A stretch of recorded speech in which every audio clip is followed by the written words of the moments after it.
Alors j'espère que vous avez passé une bonne matinée, j'espère que les tables rondes ont été intéressantes et que les sujets évoqués vous ont peut-être donné envie plus d'acheter français ou d'acheter européen. Le but de cette présentation est deux choses. J'imagine que la plupart d'entre vous savent ce que c'est l'IMA, mais c'est toujours l'opportunité de vous rappeler quel est notre fondement et quels sont nos objectifs. Et la deuxième partie est peut-être vous donner nos convictions et nos actions concrètes. La journée d'aujourd'hui en est évidemment une, mais on ne compte pas s'arrêter là.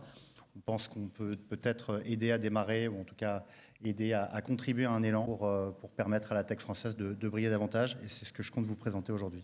Dans un premier temps, vous présentez l'IMA. Donc, on aime se présenter comme un consortium. En fait, on est un groupement, on est une association loi 1901. Aujourd'hui, formée de 150 organisations adhérentes. Comme vous pouvez le voir, formée de la plupart des grands groupes français, publics et privés, donc les grands ministères, le CAC 40, le SBF 120, les ETI d'une certaine taille.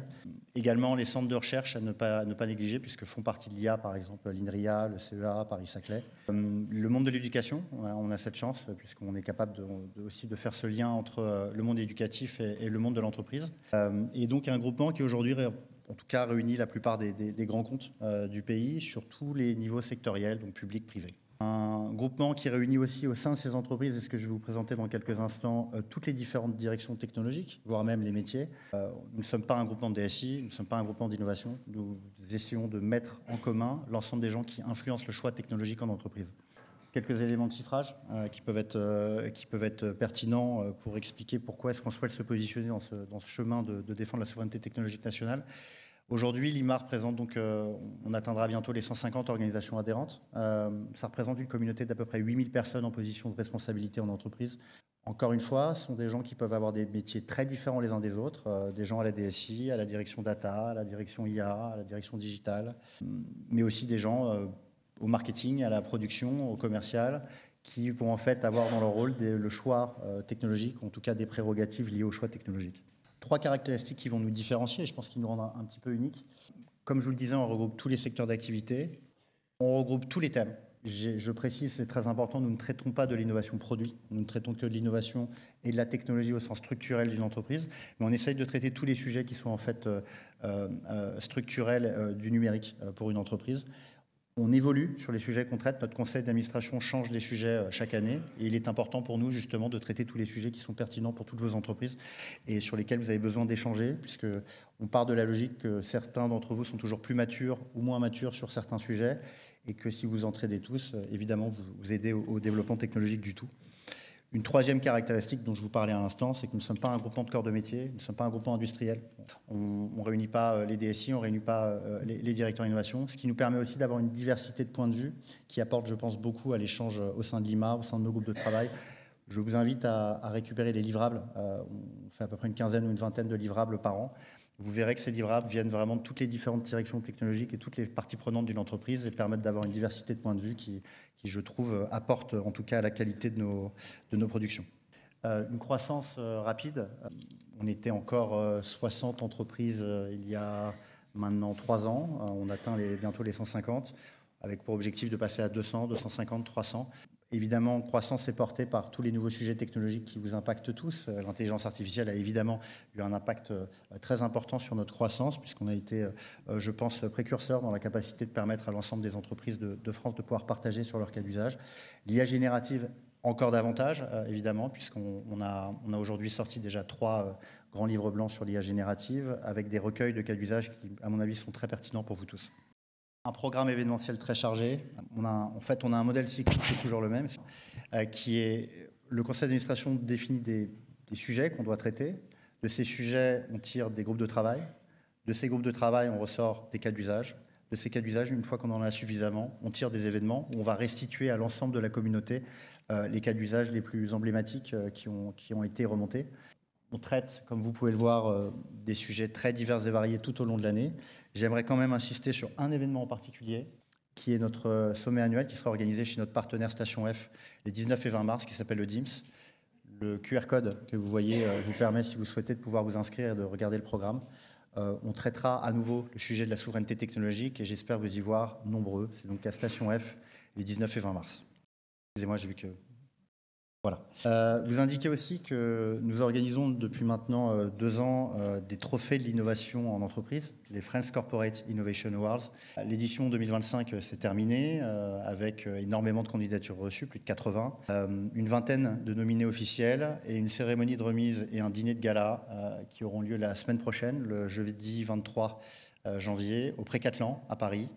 Vous êtes évidemment tous les bienvenus. Si vous souhaitez vous inscrire, vous pouvez vous connecter au site de l'IMA, www.ima-dt.org, pour pouvoir participer. Beaucoup d'entreprises dans la salle, d'ailleurs, sont nominées. Je vous invite à aller voir la liste des nominés officiels. Enfin, pour tous ceux d'entre vous qui font partie et qui sont en responsabilité dans nos entreprises adhérentes, sachez que vous avez accès à un réseau, qui est un réseau web et une application qui vous permet de pouvoir échanger entre pairs, de poser des questions. L'un des outils les plus utilisés de notre réseau est un forum d'entraide qui permet à n'importe lequel d'entre vous, quand il a une problématique sur un projet et qui souhaite pouvoir échanger avec d'autres grandes entreprises ou d'autres administrations, d'avoir une réponse immédiatement de vos pairs. Voilà. Donc, pour télécharger cette application, normalement, vous avez aussi un QR code. Donc, je vous invite à le faire pour tous ceux d'entre vous qui sont adhérents. Maintenant, vous parlez un petit peu du sujet du jour. Vous parlez déjà d'un contexte géopolitique actuel que tout le monde connaît. Peut-être vous expliquer la genèse de l'événement. L'événement a été monté donc, il y a 1 an, lors d'une discussion que j'ai pu avoir avec Bruno Bonnel, où l'idée était de se dire que nous étions capables d'apporter les gens qui portaient le sujet technologique en entreprise et que eux, évidemment, en tant que front office de la BPI, créateur de champions de la tech française, puisque c'est l'objectif affiché de France 2030, on se évidemment regroupait sur un sujet qui était la souveraineté. Néanmoins, il y a 1 an, on ne pouvait pas imaginer que le sujet, disons que la géopolitique mondiale amènerait le sujet de la souveraineté sur le devant de la scène à ce point-là. On peut penser que depuis l'élection la réélection de Donald Trump et les effets d'annonce récents que vous avez pu voir dans les semaines précédentes, le sujet de la souveraineté technologique en Europe et en France est devenu plus pertinent que jamais. Je prends pour exemple plusieurs éléments. Vous avez dû voir que les États-Unis déjà appliqué pour la Chine et ont menacé l'Europe de bloquer l'accès potentiel aux GPU, de bloquer l'accès potentiel à terme au LLM, avec un système de tiers. Je ne sais pas si vous avez tous vu ces effets d'annonce un peu délirants, mais qui veulent dire que potentiellement demain, dans le cadre d'une guerre froide technologique, on pourrait finalement bloquer l'accès à ce qui sera peut-être le nerf de la guerre de l'économie mondiale d'ici 5 ou 10 ans, le pouvoir décisionnel de l'intelligence artificielle. Si demain, comme on peut le penser, l'IA générative passe de l'agentique jusqu'au décisionnel, en tout cas l'aide à la décision, et que toutes nos entreprises et nos administrations utilisent de l'IA générative pour fonctionner, si on nous bloque l'accès aux GPU, on pourrait nous bloquer la capacité d'être finalement dans une concurrence qui soit viable avec les autres grands acteurs mondiaux que sont les États-Unis et la Chine. Dans un deuxième temps, on peut considérer que les annonces de Mark Zuckerberg récentes d'arrêter intégralement tout contrôle du contenu qui est publié sur ces plateformes est en contradiction complète avec les lois de l'Union européenne et que cela veut dire que probablement, vous avez dû voir que derrière, Madame von der Leyen a pris la décision de réduire le check des GAFAM sur leur potentielle infraction à l'IA Act. On peut penser que tout ça, finalement, est une position de l'Europe aujourd'hui qui est une position de faiblesse, que l'Europe aujourd'hui est en train de prendre un chemin qui est d'acceptation, disons, de la contrainte et peut-être de réouverture. En tout cas, on peut penser que l'IA Act est en danger. On peut penser que le Data Act est en danger, que le Data Governance Act est en danger. Qu'est-ce que ça veut dire demain pour notre capacité technologique ? Enfin, oui, un dernier élément qui me semble très pertinent. Vous avez dû voir que l'Italie a fait des effets d'annonce pour potentiellement utiliser Starlink. Les communications de ses services militaires et de ses armées, c'est encore un exemple de finalement quelque chose qui devrait être complètement souverain et que des pays européens aussi importants que l'Italie sont capables aujourd'hui d'imaginer ouvrir. Vous avez dû voir aussi que Mark Zuckerberg a pris des positions politiques, Elon Musk a pris des positions politiques spécifiques, sans rentrer dans le détail, mais en tout cas a décidé d'utiliser sa plateforme qui est X, qui est une plateforme mondiale utilisée énormément en Europe, pour pouvoir influencer potentiellement nos choix politiques sur le territoire. Aujourd'hui, je n'ai pas encore vu de réponse à proprement parler de l'Europe, ce qui veut dire que est-ce que c'est quelque chose qu'on accepte et donc, encore une fois, est-ce qu'on se laisse sous une influence de technologies étrangères ? Tout ça pour vous dire, et vous voyez où je veux en arriver, le contexte géopolitique actuel amène le sujet de la souveraineté technologique a une pertinence plus grande qu'avant. Autrefois, on peut considérer que le sujet de la souveraineté technologique était un sujet de données. C'était donc un sujet potentiellement d'espionnage. On pouvait imaginer que avoir nos données sur des data centers américains pouvait potentiellement permettre aux Américains, par exemple, d'accéder à des données qui nous concernent. Aujourd'hui, avec le monde vers lequel on va et l'importance qu'est en train de prendre l'intelligence artificielle en agentique et demain en décisionnel, c'est évidemment un risque d'ingérence qui est beaucoup plus fort. Et cette élévation du risque est une élévation du risque qui doit être prise en compte par les grands groupes et par les administrations françaises et qui peut peut-être donner une opportunité au sujet de la souveraineté technologique beaucoup plus qu'avant et permettre à l'ensemble des acteurs qu'on vous fait passer sur scène aujourd'hui d'avoir une chance beaucoup plus grande dans vos choix technologiques, puisque aujourd'hui, votre gestion du risque doit être revue. Puisque vous ne savez pas comment va évoluer le monde, mais il est probable que dans 10 ans, comme encore une fois, si vous laissez complètement la main sur vos décisions à des acteurs qui sont en dehors de l'Europe, vous prenez le risque d'être complètement manipulé. Les exemples, j'ai dû vous en parler. Oui, quelques exemples.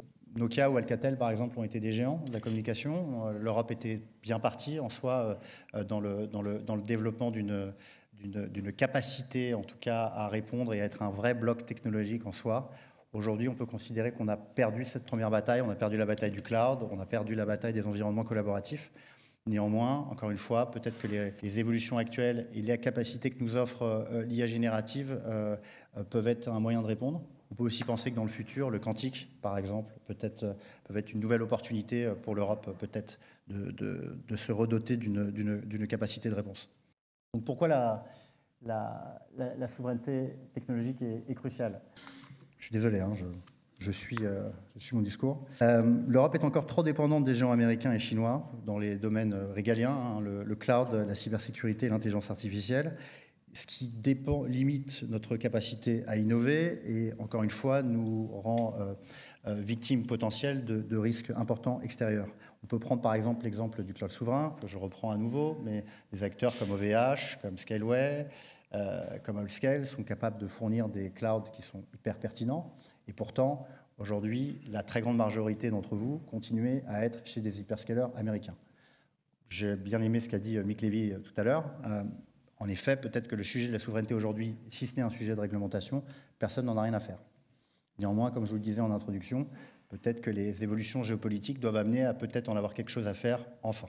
Deuxièmement, un autre élément extrêmement important, je pense, qui est trop souvent négligé, et qui est remonté d'ailleurs des entretiens que j'ai pu avoir avec l'ensemble des startups et des, comme le disait Orange tout à l'heure, et des startups de très grande taille qui passent sur scène aujourd'hui, et que eux, en tout cas, souhaitaient faire passer comme message, c'est qu'il y a aussi un côté culturel. Utiliser des outils qui sont uniquement créés aux États-Unis ou ailleurs dans le monde crée une limite, puisque vous savez que souvent ces outils ont été acculturés à une culture américaine, qui est une culture individualiste, qui est une culture de la performance, et qui n'est pas forcément la culture qu'on défend en Europe, qui ne défendent pas non plus, je reviens à mon exemple de X tout à l'heure, disons, lié aux principes éthiques qu'on suit en Europe et aux réglementations qu'on suit.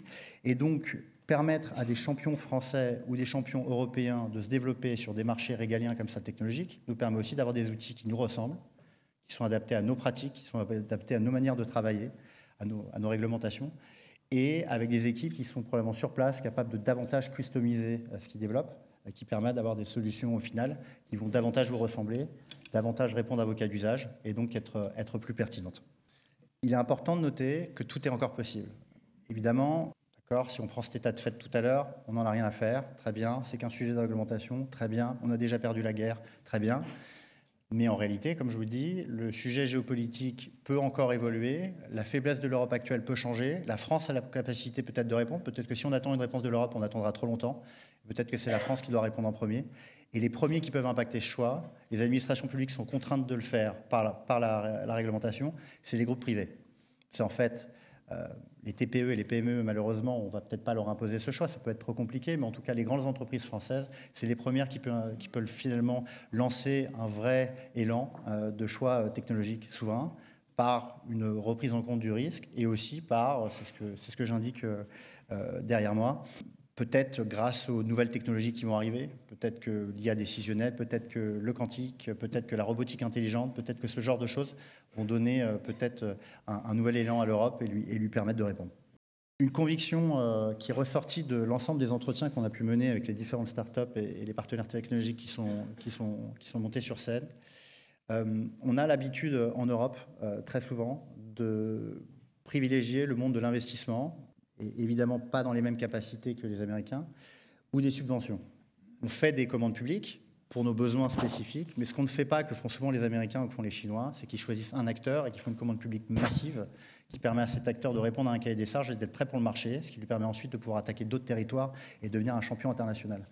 Une des réponses les plus évidentes au problème de la souveraineté, ou en tout cas d'être capable de créer des champions qui soient capables de pouvoir concurrencer directement sur leur marché les acteurs américains ou les acteurs chinois, ou les acteurs japonais d'ailleurs, et probablement la commande publique, d'être capable de démultiplier les investissements que fait l'État sur des commandes publiques très larges, voire même sur des volumes qui sont au-dessus de ce dont l'État a vraiment besoin, pour être capable que les entreprises en face répondent à un cahier des charges très clair, enfin, en tout cas, une fois qu'elles y aient répondu, qu'elles aient un produit qui est viable, sans passer peut-être parfois énormément de temps sur du R&D, sans un market ready qui est pourtant nécessaire. Ça a été remonté par à peu près la moitié des entreprises du panel que vous avez pu voir dans les tables rondes de ce matin et que vous verrez dans les tables rondes de cet après-midi. Quelques enseignements d'ailleurs de ces entretiens. Première chose, la plupart d'entre elles ont remonté quelque chose qui est rassurant, hein, en tout cas qui est positif. Elles voient la souveraineté comme un levier stratégique et elles voient la souveraineté comme une capacité pour elles de briller. Elles considèrent que déjà, évidemment, il y a un enjeu géopolitique, mais que aussi ça peut leur permettre de pouvoir se renforcer sur un marché local où elles sont aidées et en fait couvées par les entreprises du pays et leur permettant derrière d'être suffisamment puissantes pour pouvoir aller attaquer les marchés extérieurs. Deuxième élément, les défis partagés. Les défis partagés, ils ont été au nombre de 3 dans ce qui a été remonté. La première, c'est qu'ils ont toujours considéré, comme je vous le disais en préambule, que vos grands groupes privilégient encore beaucoup trop souvent, de manière quasiment systématique, et sans forcément vraiment essayer de challenger les COMEX pour essayer de prendre des décisions, disons, un petit peu plus compliquées et qui amènent un petit peu plus, évidemment, de difficultés. Et que donc il y avait une dépendance aux fournisseurs étrangers qui était beaucoup trop forte. Il y avait un lock-in en fait qui était beaucoup trop fort au niveau des GAFAM et qu'elles avaient parfois l'impression qu'elles brassaient de l'air et quand elles parlaient au board des grands groupes, elles n'étaient pas capables de, finalement, même si elles étaient écoutées, elles n'étaient pas capables de gagner les contrats. Deuxièmement, une concurrence internationale qui est illégale. Elles ont remonté toutes massivement le fait qu'elles considéraient que les acteurs étrangers bénéficiaient de financements colossaux et d'un accès facilité au marché américain et au marché asiatique, dont elles ne bénéficiaient pas, et que comme elles devaient d'ailleurs souvent suivre des réglementations beaucoup plus poussées que les acteurs étrangers, elles étaient en difficulté sur ces marchés-là, avec un niveau d'investissement plus faible, leur empêchant souvent de pouvoir dépenser autant d'argent en marketing que les autres, et ce qui évidemment crée des différences à la fin. Au niveau des solutions concrètes, comme je vous le disais, le sujet des commandes publiques est remonté énormément. Le deuxième, ça a été d'investir dans l'innovation ouverte. L'open source a été vu, en tout cas massivement dans tous les entretiens qu'on a pu avoir, comme une solution potentielle, en tout cas vue par les startups pour pouvoir répondre à ces enjeux. Et troisièmement, la formation des utilisateurs pour permettre d'avoir un pays dont la maturité technologique augmente et donc d'avoir un marché local qui est plus capable de pouvoir les supporter. Elles nous ont toutes fait part d'une ambition internationale forte. C'était remonté dans la première table ronde ce matin. Et évidemment, elles ne visent pas que le marché français, que le marché européen. Elles ont toutes pour ambition d'être capables de performer sur la scène internationale et d'attaquer les autres territoires que peuvent être l'Amérique du Nord ou l'Asie. Néanmoins, elles considèrent à chaque fois qu'il leur faut soit plus d'investissement pour être capable de tenir et d'avoir les reins pour le faire, soit d'être capable d'être suffisamment forte en Europe et donc de pouvoir gagner des contrats ici pour être capable de le faire ensuite. Elles ont toutes partagé l'idée que tout était prêt. En fait, que l'Europe avait aujourd'hui toutes les capacités technologiques, humaines pour le faire, et que c'était plus un problème finalement de choix, et que si ce choix était changé, potentiellement elles avaient la capacité technologique de pouvoir apporter tout ce dont l'Europe a besoin sur tous les pans technologiques qui vous sont présentés aujourd'hui sur les différentes tables rondes. Et elles pensent que tous les acteurs de l'écosystème sont la réponse à l'équation. Elles, évidemment, en créant les meilleures technologies pour éviter que le choix souverain soit un choix par défaut, un choix de support. Le but n'est pas là. Le but est qu'évidemment, elles fournissent des solutions qui soient tout aussi performantes que les autres, mais que derrière, les grandes entreprises du pays jouent le jeu et les suivent. Vous parlez peut-être de notre groupe, donc comme ça, je vais passer vite, évidemment, donc vous comprenez qu'en tant que groupement de direction technologique des grands groupes françaises, On a pour objectif, évidemment, de pouvoir aider nos entreprises qui font partie de notre groupement à prendre les bons choix technologiques. Néanmoins, dans le cadre des partenariats qu'on a pu lancer récemment avec la DGE, avec BPI France, avec France Digital, avec la French Tech, avec Station F, on considère le fait qu'on a aussi un rôle qui est peut-être d'évangéliser et d'acculturer l'ensemble des directions technologiques de nos groupes à davantage prendre en compte les possibilités d'un choix technologique souverain.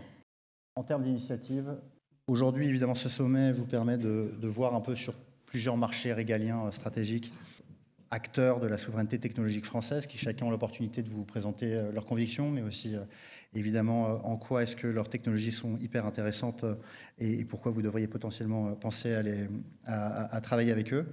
Mais ce n'est pas qu'une vitrine. L'objectif de cette journée, c'est que vous alliez les voir et qu'un maximum d'opportunités business puissent être développées. Dans ce cadre-là, nous vous annonçons 3 choses. La première, un manifeste, donc un livre blanc de la souveraineté technologique et de l'autonomie stratégique, qui sera monté en partenariat avec la Direction générale des entreprises, avec France 2030, avec la French Tech, avec France Digital. L'objectif est d'en faire une bible de la souveraineté et peut-être même un modèle d'action pour les pouvoirs publics sur les recommandations de tout ce qu'on aura pu ressortir, de ce que vous considérez, de ce que les startups considèrent et qui est nécessaire. D'ailleurs, dans ce cadre-là, je vous invite tous, s'il vous plaît, à remplir notre sondage, qui est un sondage de votre maturité sur les sujets de souveraineté et qui intégrera évidemment notre livrable. Pour l'ensemble d'entre vous qui sont en responsabilité technologique dans des grands groupes, merci d'y répondre. Une autre initiative que nous lançons est une plateforme d'appel d'offres, enfin en tout cas pas une plateforme d'appel d'offres, mais une plateforme de capture des besoins des adhérents de l'IMA qui, lorsqu'ils le souhaitent, aient la capacité de pouvoir les exposer aux startups françaises. Le but étant de pouvoir permettre, non pas une préférence, mais en tout cas la capacité de pouvoir intermédier davantage les grands groupes avec les startups. On sait très bien qu'une problématique centrale, c'est que pour les appels d'offres de très grande taille, évidemment, vous les publiez sur des plateformes. Pour les petits besoins technologiques, ou en tout cas de petits ou de moyens niveaux, souvent, vous travaillez toujours avec les mêmes prestataires et avec les mêmes ESN que vous connaissez, avec lesquels vous travaillez depuis longtemps. Donc, résultat, le choix technologique, s'il a déjà été axé sur un acteur américain, vous ne le remettez pas complètement en cause. L'idée est, via cette plateforme, que vous puissiez exposer vos besoins et que derrière, les startups françaises aient la possibilité d'y répondre et peut-être de vous faire douter.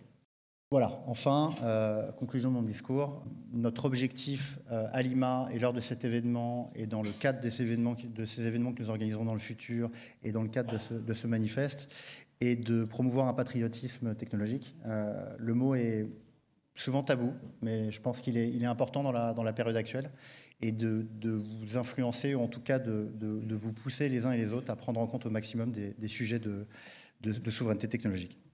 Merci à tous.